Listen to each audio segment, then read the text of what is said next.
I was convicted of second-degree murder for the murder of a person that was very close to me.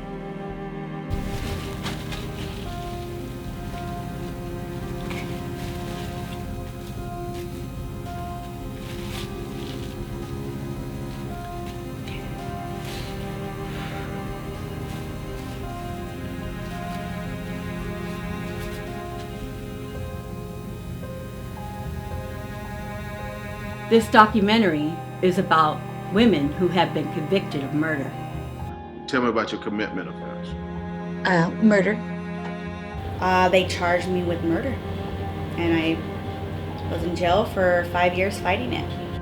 I've been incarcerated since 1996 on a second-degree murder. I was sentenced in 1995 for second-degree murder, and I served 27 years in prison. I made some really bad decisions. I decided to rob someone and it ended up in a murder. And I was sentenced to 25 to life at the age of 18. And I served over 30 years. I was charged with first-degree murder. I was convicted of voluntary manslaughter. I'm from Russia. I was arrested for murder, first-degree special circumstance. I went to a jury trial. I got found guilty of second-degree murder. Now, I don't think we all woke up one morning when maybe we were 5 or 6 and said, you know what, when I get older, I'm gonna go kill someone. No, it doesn't happen like that. We don't wake up one morning and just go kill. There's things that happen to us, there's abuses, there's trauma, there's psychological damage, there's sexual abuse that happened prior to us and that breaking point. I did know the Manson girls, and I did spend time with them. Patricia Quinwinkle and Leslie Van Houten. I actually had a couple of conversations with Leslie and was in groups with Leslie, and I found her to be a very nice person, and she talked about how she had changed and how she wanted to go home, and she thought that she would probably never go home because of the politics that surround her case, because of the notoriety and the people that were involved in it. And I thought that was very sad, because this was a woman that was sitting before me that people think of as this monster, this horrible, horrific person, and she had the sweetest, kindest disposition, and she had wisdom. And I had an opportunity to talk to her before I went to my own board hearing. And I was released before she actually went to her board hearing. And 2 years after I was released and I was at home with my family, I learned that she was found suitable, and it gave me so much joy in my heart. But I also knew that it was going to be problematic because of the politics that surrounded the case and the notoriety of the case and her association with Charles Manson. And I thought that would be really sad for her. While I was in prison, I served time with the Manson girls. Leslie, Susan, Patricia. Really nice ladies. But that's not what the public showed. These young girls were manipulated by a master, and he deliberately set about to psychologically manipulate that need, that one desire that every human being on the face of the planet needs: to love, be loved, and belong somewhere. And over time, he was able to induce in them fear, intimidation, threats, and they made bad decisions based on that. They didn't wake up one day and say, hey, let's go kill someone. No, they were manipulated like every other woman who has been convicted of murder. Whether it be their spouse, whether it be their father, whether it be their uncle, they were abused, they were manipulated. But the public doesn't see that. But let me show you another picture. Susan and I became friends, and we even worked together. They had the most kind spirit. They believed that one day they would be able to be free. Susan is free. she passed away. Leslie has been found suitable multiple times, but because society looks at them in a very myopic view, they continue to abuse her and keep her held hostage. I was tortured. I was raped constantly. I was beaten constantly. I had cigarette burns on my body. I had cigars put out on my body. I had been made to stand in the corner for hours and hours. And if I fell asleep, I would be woken up, beaten, and made to stand in the corner again. I had been molested and raped at 6 years old. I was okay with school up until the 4th grade, until I was molested by a school teacher. So from then on, I hated it. When I went to school, I was being picked on. The boys pulled my hair on a daily basis. Before I even got to school, they were pulling my hair and hitting me, and I would have to hit them back and fight. By the time I got to school, I got in trouble because either their books fell in the water, or we ripped each other's clothes, or something happened. And I always went home and got beat up for that again. So my early elementary years were pretty horrific. Being on the streets as a child, I only had a 6th grade education. And from then on, my father, he would never allow me to go to school because of the things he was doing. So I grew up in the foster care system since the age of 9 years old. I was taken away from my mother. She suffered from schizophrenia and other mental disorders. It was a hard time just adjusting to everything, not having anyone in our lives to really feel like a family in a home. Full of always not knowing what was going to happen as soon as I turned the corner for school, or knowing what was going to happen as soon as I went back home from school. So it was just complete chaos, fear, confusion, unexpected anger and hatred all the time, not knowing why and where it was coming from. When I was 12 years old, I was abused by a family friend, and I was sexually molested for about 3 years, up until the time that I was about 15 years old. This affected me a lot because when I finally got up enough courage to tell someone about it, no one believed me. So from that point on, I felt that I was very angry and that I needed to talk to someone, but I never could trust anyone again. So I chose to internalize all my feelings. And all this happened before I was even 5 years old. I was rescued by CPS because I was left abandoned in a locked closet, unconscious, malnutrition, and severely abused. I was put into the foster care system, and I was given to a set of parents to be adopted who promised, to take care of me and love me. They didn't. Matter of fact, they mimicked very closely the same parents that I just came from. And again, I was abused. Within 6 months of me turning 8 years old, I was being abused. And I thought there was something wrong with me, because how could 2 different people, 2 different families do the same thing to me? So I grew up thinking, I'm damaged, I'm no good, I'll never amount to anything. And that is what started my uphill climb to never ever thinking I would be good enough for anyone. Because I got the message that I was damaged and I would never ever accomplish anything. I was told I was stupid. I was told that I would never amount to anything. And that was concreted by and backed up with severe abuse until I had had enough and I ran away. Unfortunately, because of all of this, I made some really bad decisions. I decided to rob someone and it ended up in a murder. And I was sentenced to 25 to life at the age of 18. And I served over 30 years. I made it up to ninth grade. I started using drugs in the end of seventh grade, and well, it was really third grade to begin with.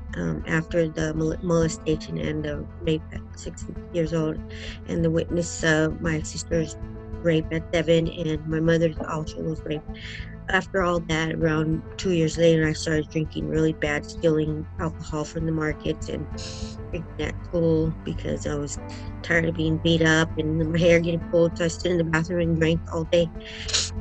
And maybe I would go get my homework and go back to the bathroom. And then I started smoking weed in the bathroom, and nobody even noticed. As long as my homework was there the next day, nobody noticed. I got good grades in school, in high school in particularly. The only thing that I would say is that because I internalized some of the abuses that had happened to me, the sexual abuse, I would found myself skipping school sometimes, but I still maintained good grades because it was important to my mother that I graduate from high school. When I was about 26, 27 years old, I found myself working two jobs, and I was very insecure about myself, who I was, and I started using drugs. My drug of choice was methamphetamine, speed, and this kept me very busy to where I could work many hours and deal with, or so I thought, deal with a lot of things that were going on in my life. And after a while, the drug just took a hold of me, and I started hanging around with people that were suspect and were doing all type of things, and I got caught up in that lifestyle. After 2 years of using speed heavily, I was losing control. I didn't have any balance in my life. I found myself in a situation to where I was caring for someone and I lost my temper, and he was harmed and he lost his life.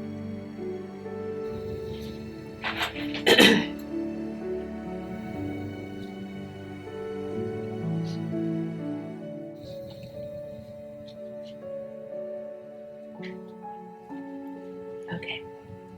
During my time in the county jail, I went through the process of working with my public defender.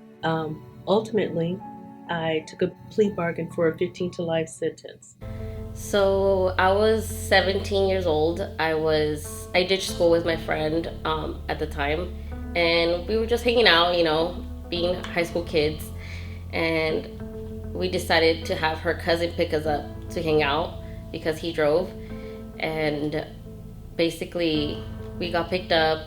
Her cousin had decided prior to that he was gonna do a robbery, basically a home invasion, and we weren't aware of it. So he said, "Oh, I'm gonna go pick up some friends." We went with him because he drove, and he said, "Okay, I'm gonna make a stop somewhere." So we're like, "Okay." We're just going for the ride. We had ditched school, and he ended up getting down, going inside a home with two other people, and basically robbing a home, which caused the murder of a woman in her home.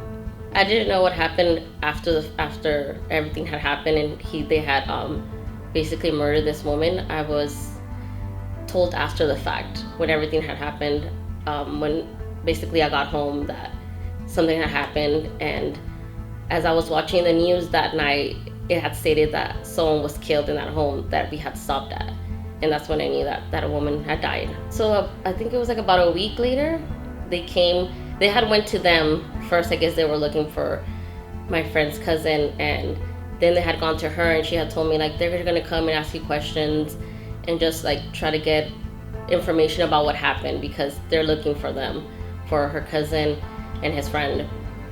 And at first I was like shocked, scared. I wasn't sure what was gonna happen, so I lied. I was denying anything, that I was involved with anything.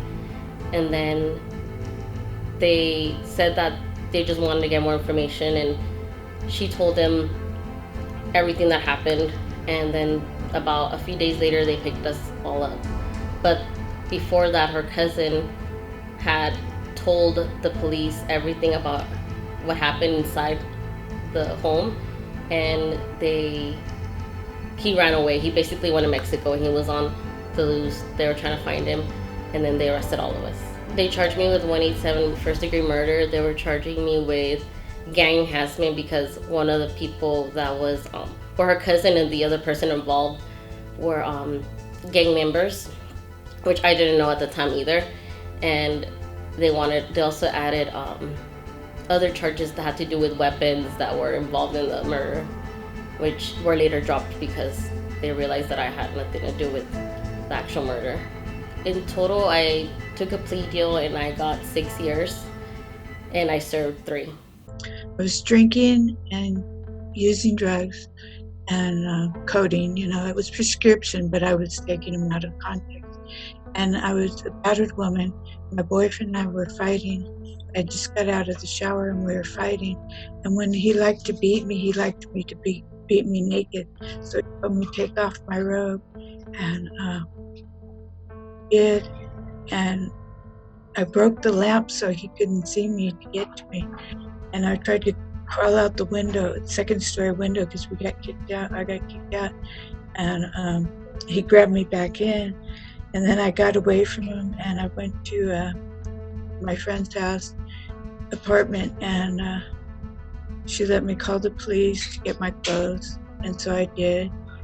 And I left and went back to her apartment with my duffel bag.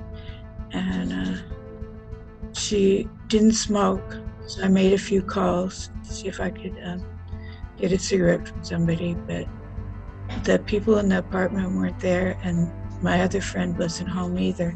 So I went to back to the apartment, and I broke in the window and went upstairs looking for cigarettes and was lighting matches. The lamp was broke. There was no overhead light. And so I was angry, and I saw his jacket sitting there. It was his favorite. He wore it, his jacket, he wore it at church.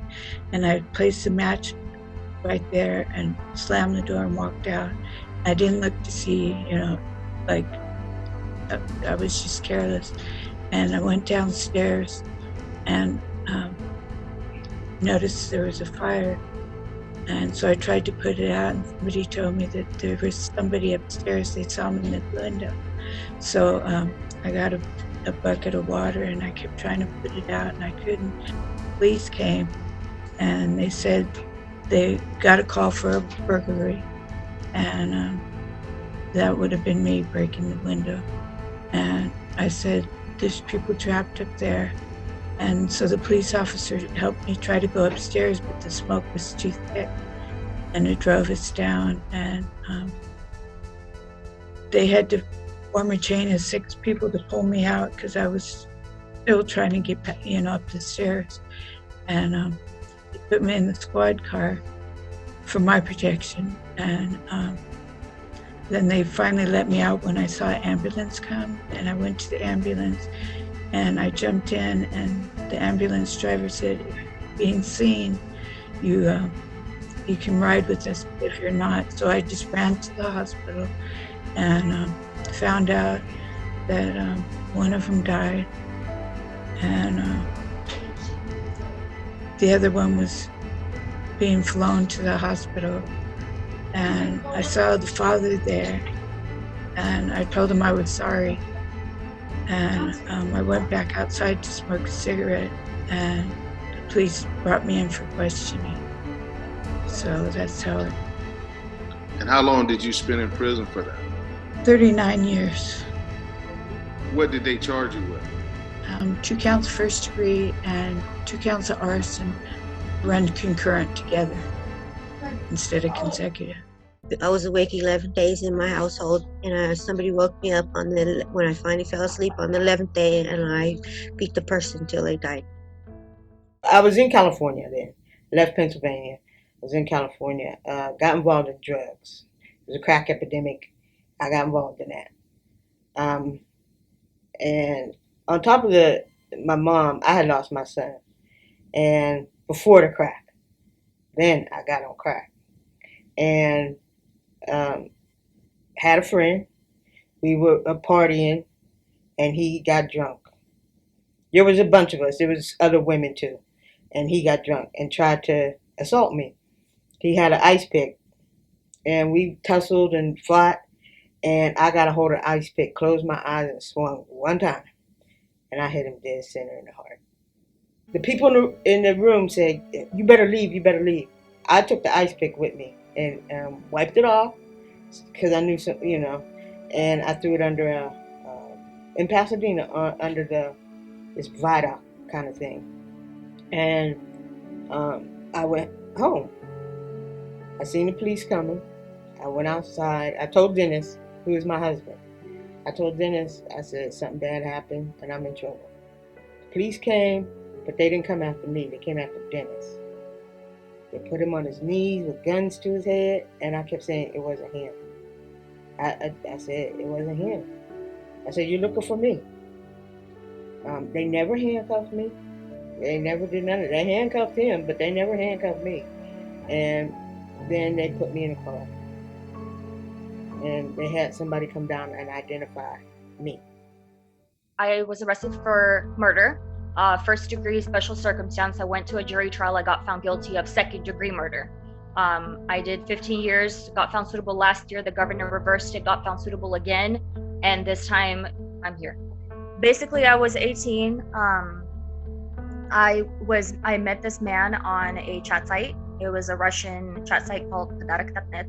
And I met with him face to face about a week later. At that point, I had no regard for my safety, no self-control, no boundaries, no nothing. I was a yes girl type of deal.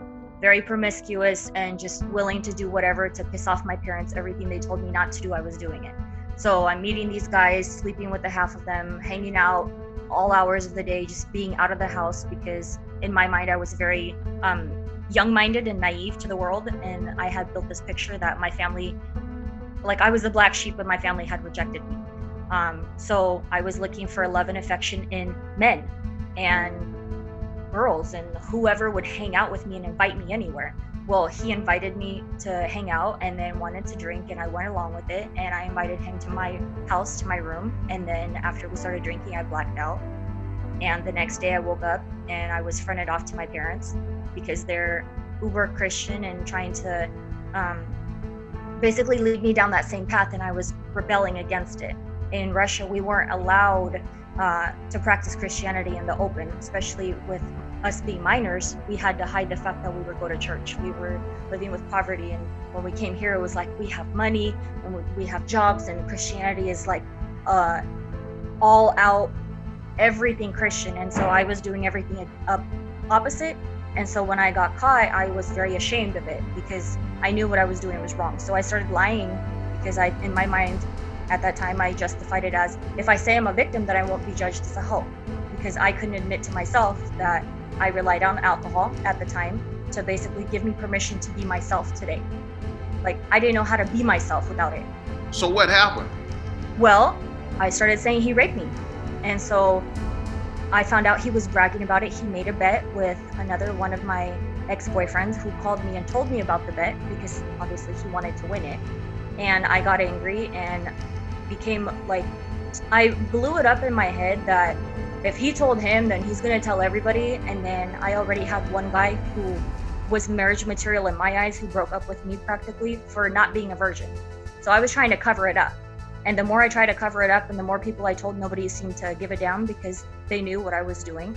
And there was one person, my ex-boyfriend, another one, who believed me and wanted to hurt him. And I was totally for it and went along, and we made a plan. And at the end, by the end of that weekend, Dimitri, my victim, ended up being shot to death right in front of me. And I was a willing participant. I did everything to put it in motion and put it in play, other than pull the trigger myself. And so I was found guilty of second-degree murder in consequence, and learned a lot about what denial is in prison, because obviously going into the county jail, I was still like, I'm innocent, I didn't pull the trigger, but that's not how life works, you know? So we actually saw a wall that is normally written on by rival gang, and my friend got off the car and tagged our hood on the wall. He was, the car came that saw him tagging on the wall, started flashing their lights, honking. It was a wreckage, so of course he got scared off and started coming back to the car. When he came back to the car after he was scared off, gunshots started going off and somebody was murdered. The police actually knocked at my apartment door. They just knocked, they took us in. We actually thought that we got away with it.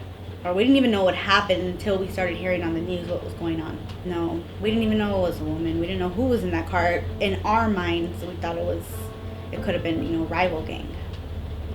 They charged me with murder. I was charged with first-degree murder. I went to my preliminary hearing, and those charges were dropped.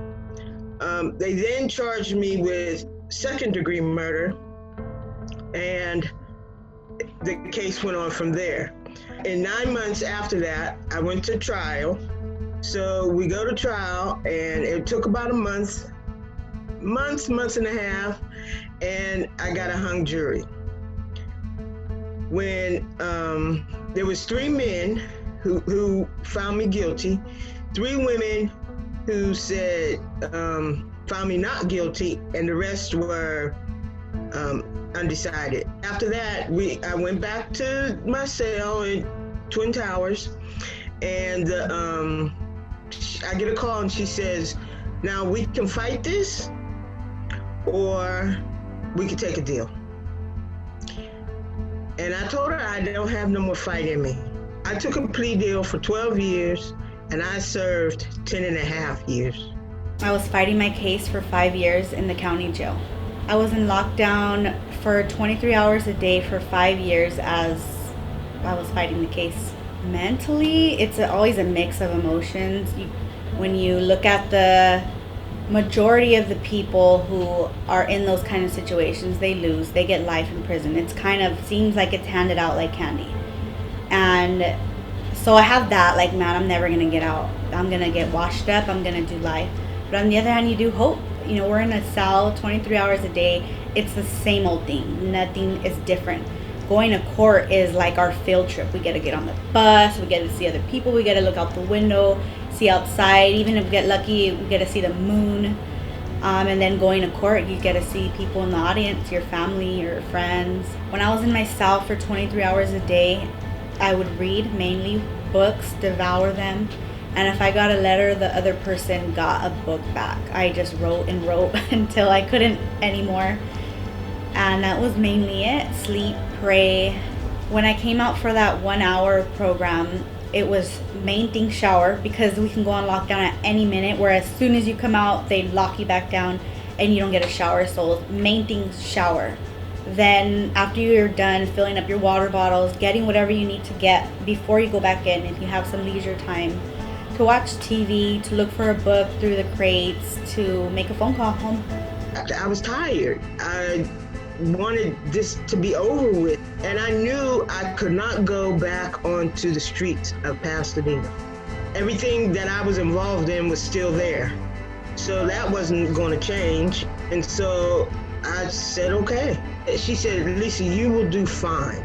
She said, "You're going to be an inspiration." And I was like, I killed somebody. How am I going to be an inspiration in prison? She said, "I just believe in you." And that's what she told me. And I felt better after that. Because I was scared to death. I never knew anybody that had been in prison. Nobody in my family, none of my friends.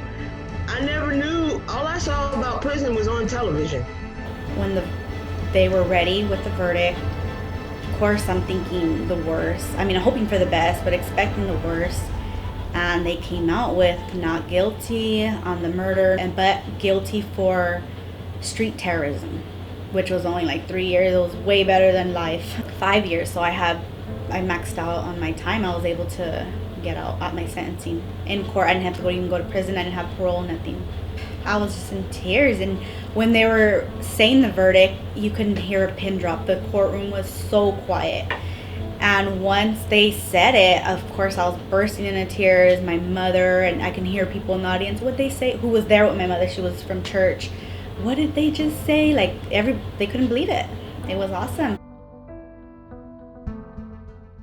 So after I took the plea bargain, I was taken back to the county jail and I had to settle or reconcile with what my life was going to be like in prison. So the process was that I had to wait about 6 months before I was transported to the actual prison system.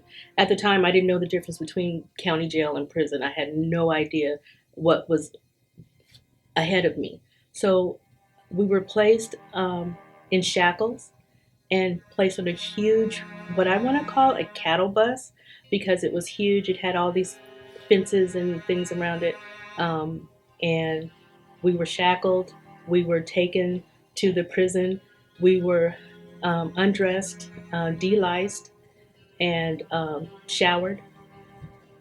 There were male staff walking around. It was very dehumanizing. You were yelled at.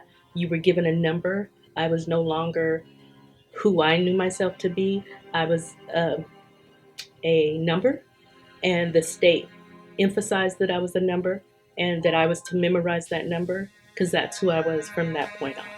When I was arrested, I was taken to a substation where I was handcuffed to a chair, placed in a room, and left. If I started to fall asleep, somebody would come in and bang the table and wake me up.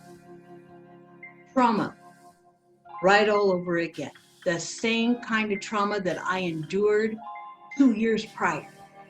It triggered something in me and it made me angry. Why are these people treating me like this? They came in and they interrogated me. And I told them, look, I told you I committed a murder. Let me go to my cell and just go to sleep. They laughed at me and shut the door and came back every hour to wake me up until they were ready to take me to the county jail, where I was humiliated, dehumanized, stripped of every semblance of dignity.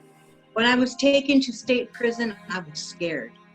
But I knew if I did not take on an identity that I was tough and that I would fight anyone, I probably wouldn't have survived. Prior to being sentenced to 15 to life, my knowledge of prison was nothing. I didn't really know anything about prison except for what I saw in some movies, and that wasn't a pretty picture. I thought that I could be stabbed, shanked, killed, raped, physically abused even further than I had been in the past, and this was a real concern for me, and it caused me a lot of anxiety and fear. When I walked through those gates of the prison, I was given prison attire, and I was told my number again. Um, I was dressed like everyone else there. Um, I was very confused of who to make friends with, who to talk to, who not to talk to, who to tell my story to. I was told by the police not to talk about my situation at all. So that made me even more nervous.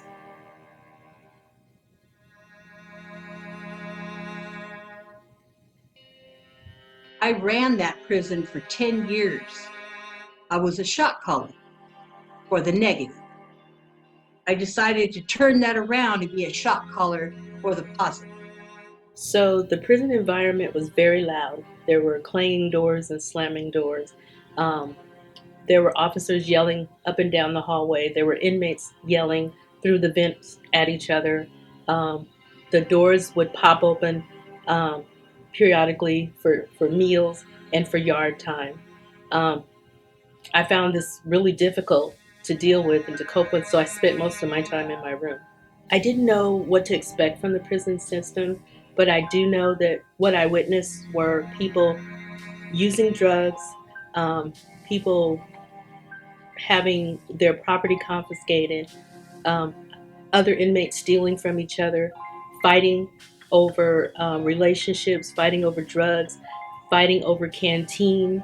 I once saw a girl attacked by three other women because she owed $100 in canteen, and she was short 3 cup of soups, and she was beaten brutally because she didn't pay those last 3 soups. I did hear about suicide. I didn't witness it. I there were a lot of women that couldn't handle the day-to-day stressors of being in prison. There were women that were away from their children, away from their family, and they just couldn't cope with it. So they would gather up pills from the medicine line or from other people, and they would try to take those pills. Some of those women would take their toothbrushes and use a lighter, sometimes to melt it down and then to make it sharp, and they cut their wrists. Or sometimes they found that it was easier to cut their throat area because they would bleed out quicker and before anyone could come and find them.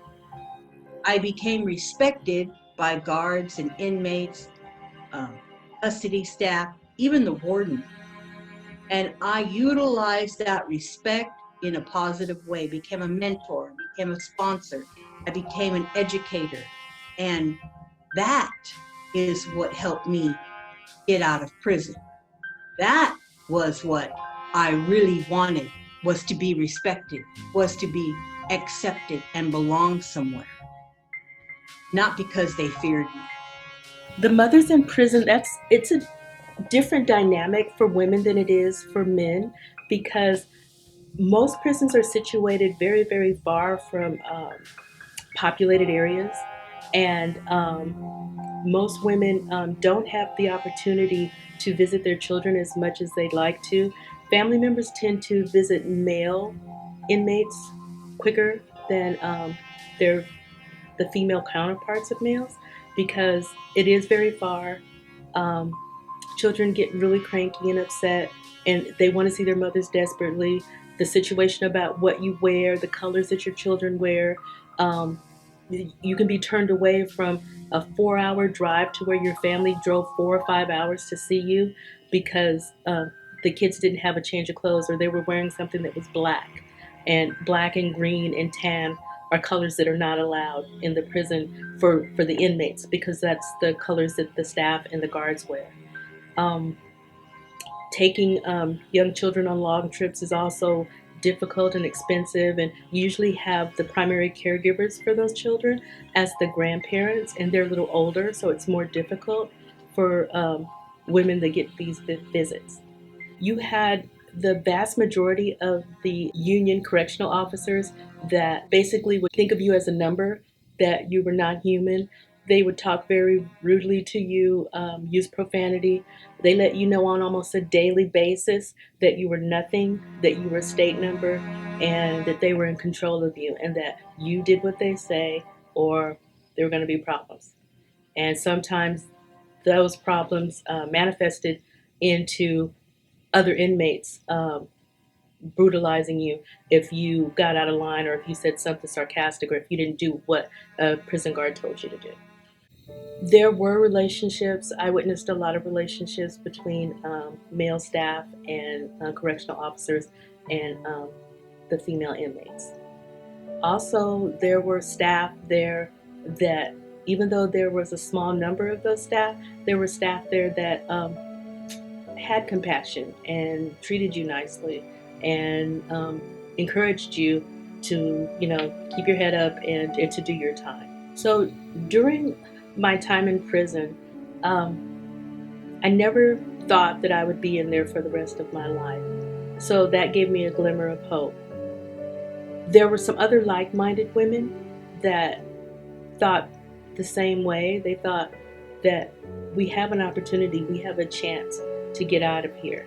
There were not a lot of programs at the time for women, and for me, instead of feeling sorry for myself and having pity for myself, which initially I did, I started the path towards healing. And part of that healing was not only forgiving myself for my crimes, but forgiving people who had committed crimes against me.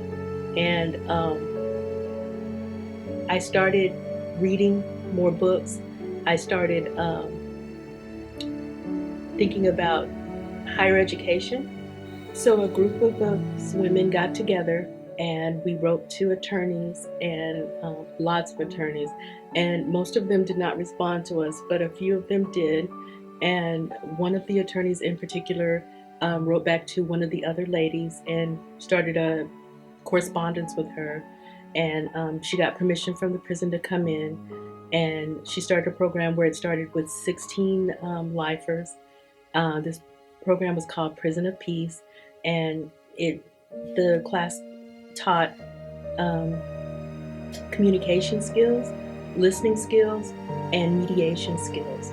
Um, Being a part of this program and helping start it up um, was kind of life changing because um, you don't think about how important communication is. And once you learn to communicate with people, a lot of the anger, a lot of the emotions that are so tied into some of the violence that goes on in prison kind of dissipates. And for me, that was important to learn how to communicate with people better and how to mediate a situation. If you see two people getting ready to argue over something, if you be that change and you step in and you go, hey, what are you guys talking about, or what's going on, and you can appropriately mediate a situation like that, it creates a better environment, and that's why we call it Prison of Peace. When you're given a life sentence in California, you have the ability to go before the Board of Prison Terms. This board virtually makes all the decisions about what's going to happen to you. The first time I went to board, I was very afraid. I was very nervous because the general consensus at the time was that no lifer that took a life was ever going to go home. And when I went to board the first time, um, I was very nervous. They asked me a lot of questions. Um, some of them I was able to answer, some of them I was nervous about answering. Bottom line was I was not found suitable. Um, but one of the board members gave me some words of wisdom, and he said, you may have been found suitable today if you would have just talked to us. We're not here to cause you harm. And I looked at them as adversaries because that's what I've been told, that they're not going to let you go home. They're just going to try to create a situation for you to where you never get found suitable. So don't talk. And then when that board member told me that, I went back and I thought about it. I thought about it over and over again. He also said, you can also put in a petition to advance. And when you're ready to talk to us, I would put in that petition to advance so you could come before us again. Well, I put in the petition to advance. It was granted. I did all the paperwork for myself. And then I decided to get an attorney from USC. They had a program where they helped lifers before they went to board.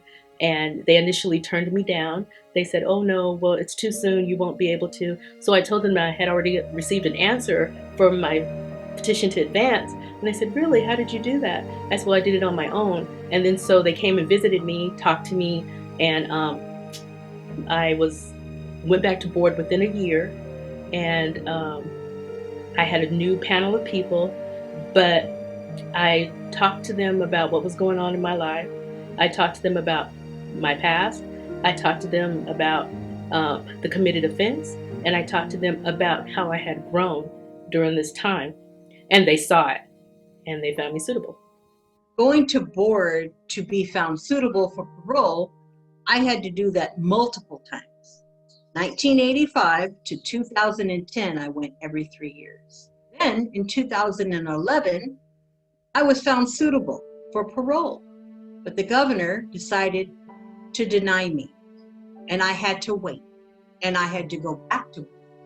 In 2012, I was found suitable for the second time, finally being released in 2013.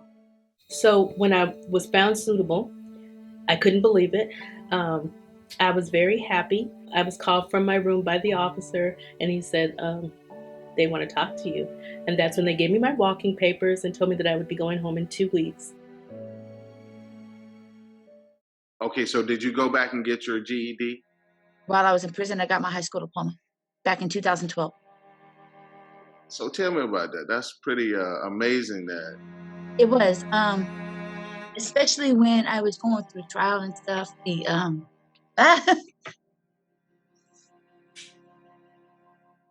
the court system, they said that I would never pretty much amount to anything, that I would always be stagnated and stuck in a 12-year-old's mindset. And I refused to believe that. So I challenged myself and I proved everybody wrong. I studied and I studied and I got my high school diploma in 2012. And then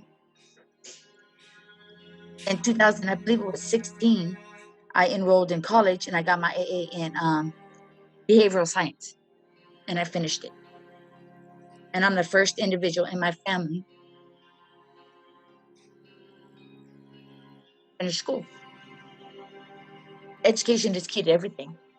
The key to a stronger mindset, the key to your personal goals, what you want to do, how you want to succeed. It's the key to life, to success. Without that, you're going to fall through the cracks. I went in prison when I was 20. I'm 45 now. Actually making a life for myself because I've never had one. Getting my own place, living on my own, paying my own bills. I finally got my first actual job. I've been working there for a couple months now and I love it. I'm being responsible. I'm feeling as I'm a part of something. I got my AA while I was in prison. I actually got 3 of them. I'm super excited about that. So I just did 15 years. I'm out, and I'm ready to work. Like, I just want to start my life brand new. I want to do things differently this time. I came here when I was 7, and I got arrested right after I turned 18, a couple months after, and I just barely came out. But I came out with an education, and that's always been my driving factor since I was already in college before I came to prison. And so I actually got to complete it in prison. And now I'm like, okay, what do I do with this? Where do I go? What do I fit in? I need that test, how you say, to match my personality to what type of job, because I don't even know what's available or what is the best thing for me. But I know I'm ready to do whatever, I was in prison when I was free. I was so caught up in my mind and what I wanted to do, but my mind didn't let me do that. And I was so caught up, and I wish my mom was here. I wish this was here. I wish it was this way. And then at that time, I had lost my son too. So I was really just a basket case. And once I went to prison, I was free. And I remember during my trial, I wrote this poem. And, because people were like, you shouldn't be smiling or nothing. You should be upset because you could do life. I said, I'm not going to do life. I said, because I didn't murder nobody. I said, somebody passed away, but I didn't murder them. And I wrote this poem, goes, Dear Lord, we need to have a talk about the places I need to go. And I talked to the Lord about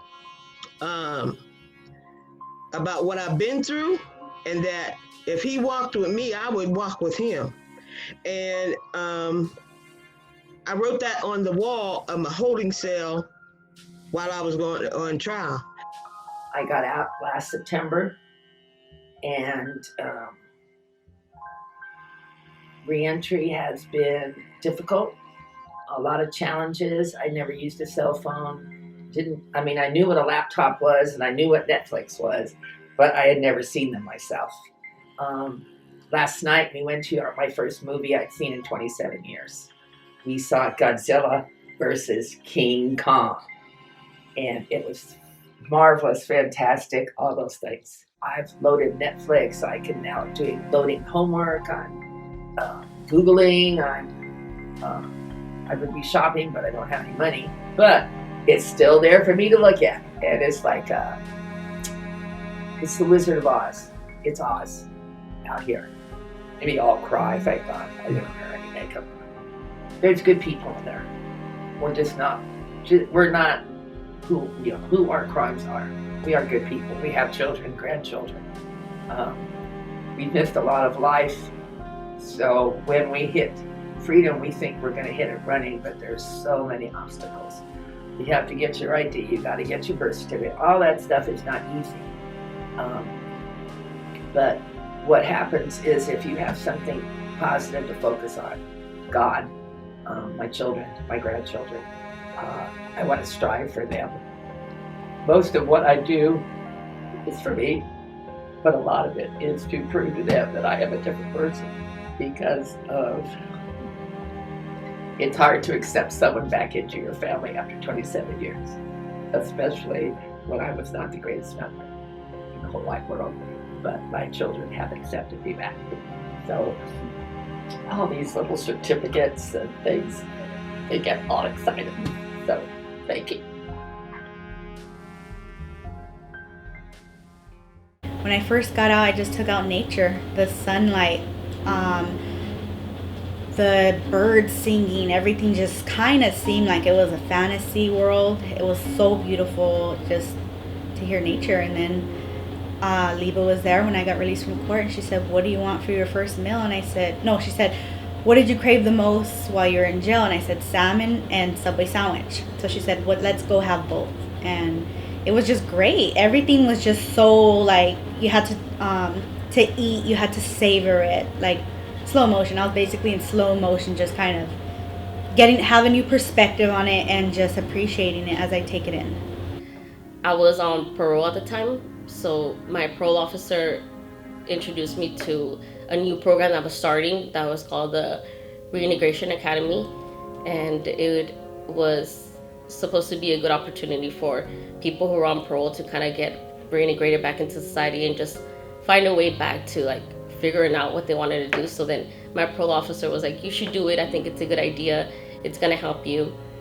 And I had just started Citrus College, and then I was like, you know what? Let me give it a try. And it was one of the best experiences I had in my life. So I graduated 2015 from Citrus College, and my major was sociology. I applied to Cal Poly Pomona for my bachelor's degree. While attending Cal Poly Pomona, I was involved in Project Rebound, and I graduated from Cal Poly Pomona 2019, the end of 2019, and received my bachelor's in sociology. Upon my release from prison, I was afforded the opportunity to be the first woman and the first woman lifer to go to the Reintegration Academy, which I successfully completed. From there, I enrolled in Mount San Antonio College to finish my degrees. June 11th of this year, I will graduate with full honors, being on the president's list 4 times, and I have 3 degrees: AA in liberal arts, AS in drug counseling, and AA in social justice. I have also been accepted into Cal State Fullerton, where I will begin my bachelor's and my master's in social work in the fall of this year. I am a success.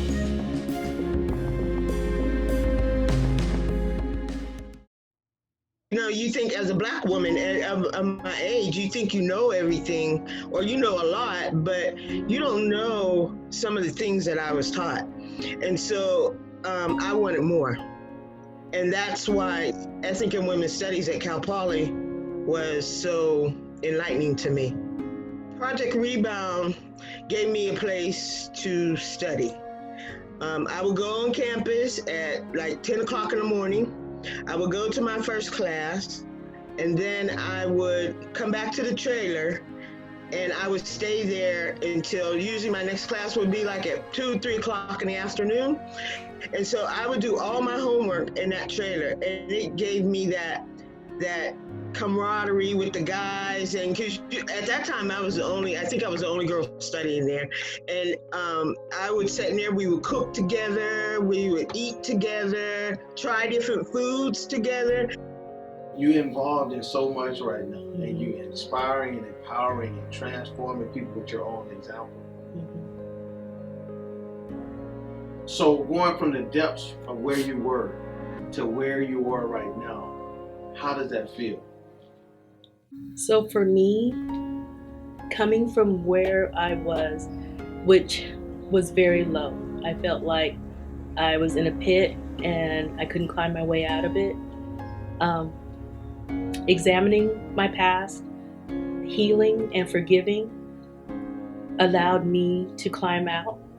And now I'm at a stage to where I feel inspired, but I also am inspiring. So that gives me a lot of joy. I just mentioned that I do several different projects and I volunteer with a lot of organizations, and it gives my heart joy. And I know that this is a pattern response for a lot of people. Oh, well, I just want to give back.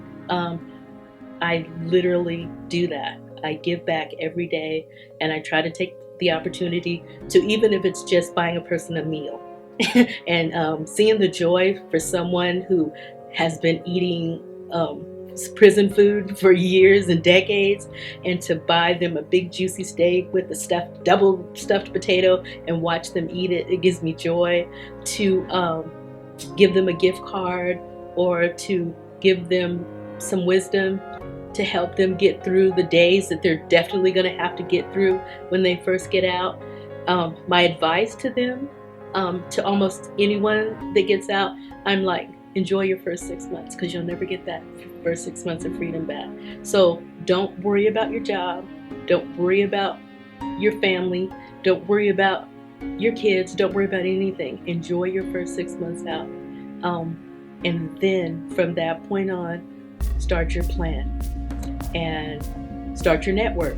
And that's one of the things that I really like about Project Rebound and about Reintegration Academy, is because that's sort of where your network starts, because you have all these people with all these great ideas, job ideas, school ideas, resources.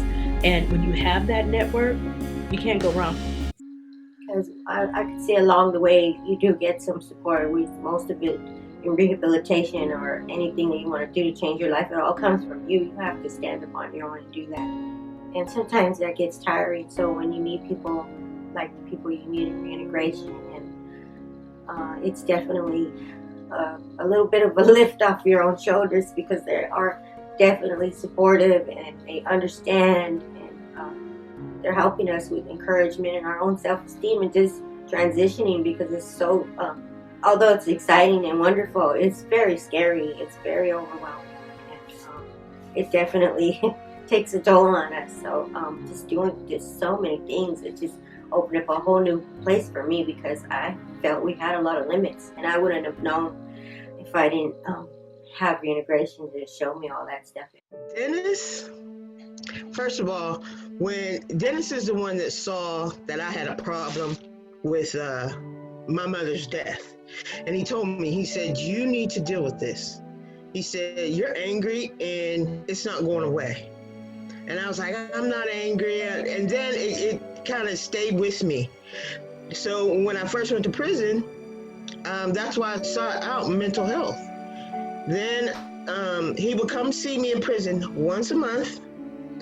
He would stay for the weekend, and every month that for those 10 and a half years, he came once a month. And I remember people telling me, oh, don't worry, after about 5 years, he'll be done. I was like, no, I don't think so. And he came, and we talked every day. And maybe sometimes we skip a day or two if we are locked down or something like that. But we talked every day, and he came see me once a month. And then once I got out, he didn't say, oh, you need to get a job, you need to do this, you need to do that. He didn't. Whatever I chose to do, he supported.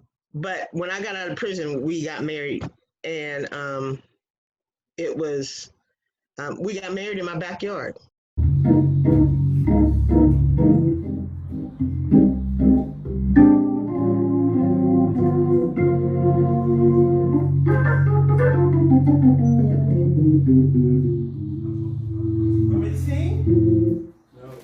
I was like, well, Dennis doesn't want to have a dog. I said, I want a dog, but, Dennis came down the street and said, get the cage, we're going to take the dog home. And I was like, wait, I didn't get it. I was like, okay.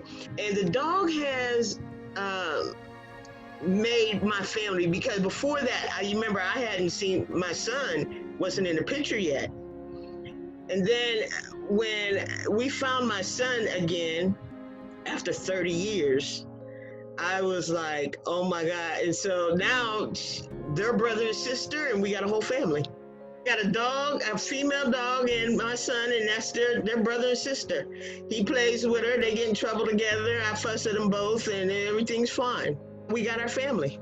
Through the parole office, I was told about the Reintegration Academy, and it seemed really interesting to me. And at the Reintegration Academy, I learned more about what I could do to better myself. I learned what I would be good at. Through assessments, and I was encouraged. We were actually on the Mount San Antonio campus when I was doing the Reintegration Academy, and I got to walk around campus. We had these great lunches. We had people come in. We had to talk to us and to motivate us about school. I actually got a chance to sign up for school, and after I graduated from the Reintegration Academy and started at Mount SAC, graduated from Mount SAC, went on to Cal Poly Pomona. I will be graduating this spring, well actually this summer, with my BA in criminology.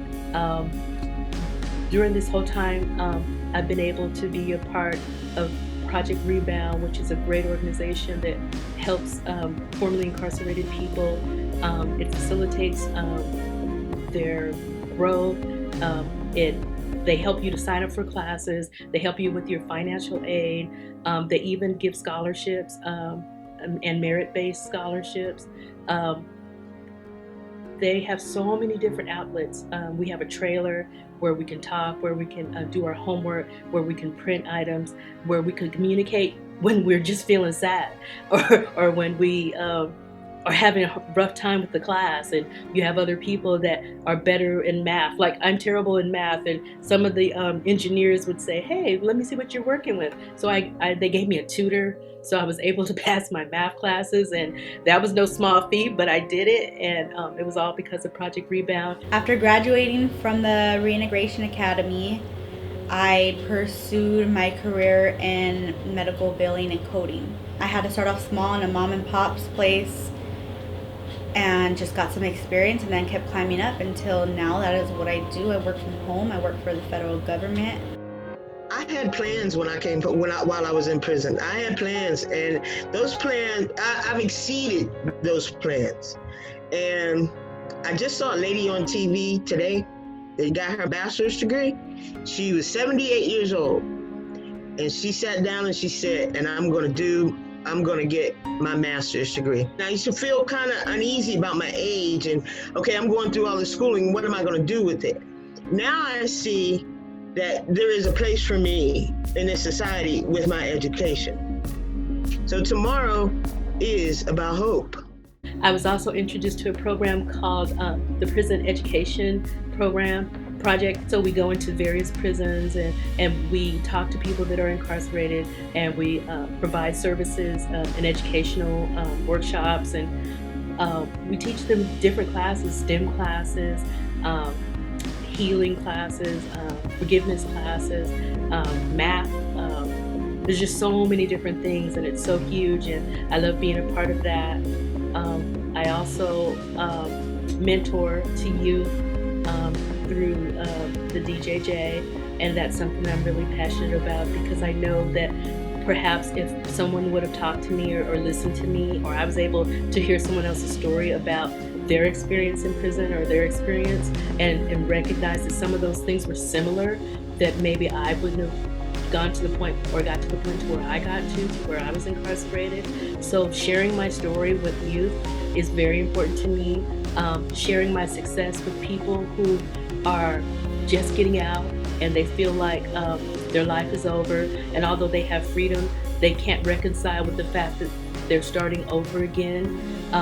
Some women are much older, some men are much older, and they don't believe that they can go to college. They don't believe that that they can have a career past their prime. I am 55 years old, and I'm starting a master's program. I have a 3.73 grade point average. I've been on the dean's list almost every semester, and if I can do it, they can do it, and I want to be that experience and show them you can do it. Tomorrow is about hope. Tomorrow is about redemption.